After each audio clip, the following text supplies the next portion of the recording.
The best in most country, Big Frog 104. Here we go. It is the day we've been waiting for. Wild West FrogFest and Rodeo headliner. It is Jerrod Niemann coming to the Herkimer County Fairgrounds this June.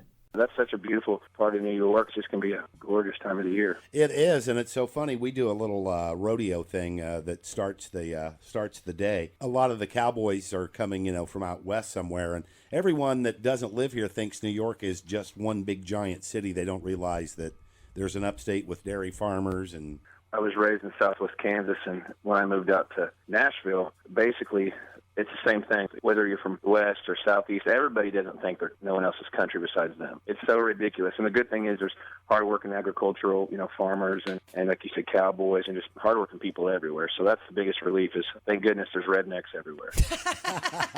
Oh, and you'll see a whole bunch of them at FrogFest. Well, that's where I fit in the best. When I'm around too many smart people, it kind of makes me sweat a little bit. I like good, intelligent people that know how to survive, opposed to people that have learned a bunch of stuff and think they can recite everything. I was kind of reviewing the Jerrod Niemann career, and you've been around for a long time, but it was like, 5 years ago that you finally started getting some recognition and not just out there busting your hump on your own? Yeah, I was luckily able to write songs. In the meantime, I was in Nashville for a while doing that, and then riding around in a creepy 12-passenger van, traveled the country, and finally, it was my third record deal. Finally, we got enough to get some traction, and man, we've just been trying to keep it between the ditches ever since. Yeah, it looks like you had a great 2014. I mean, you were on the road with one of my favorites, Keith Urban. He's hard not to respect and really dig. I already really was a big fan of his talent before we had the opportunity to go out with him. And the fact that you say he's one of your favorites, I can just tell you, if you haven't spent a lot of time with him, he's definitely a class act, and I even walked away even a bigger fan. Well, she spends as much time as the police will allow her to be around him and stuff.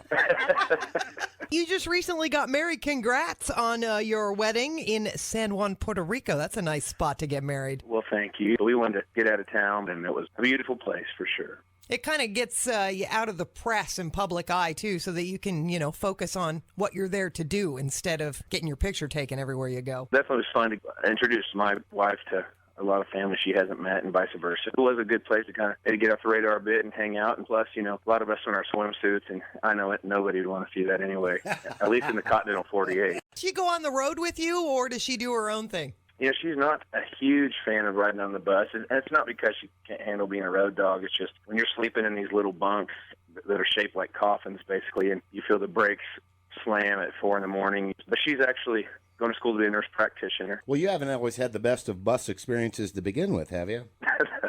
No, I've seen one burn to the ground. Actually, I saw it explode like a Die Hard movie. Bruce Willis would have been proud.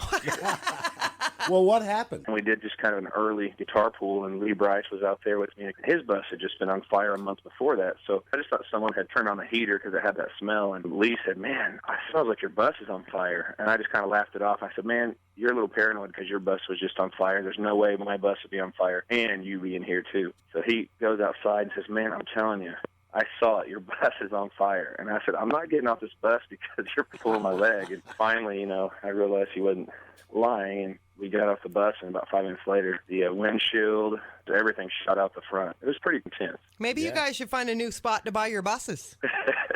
I believe that the issue is these guys are, trying to build them so quickly. They've all been burned so bad. I guess Justin Moore's bus burned down, Randy Hauser, Lee, and myself.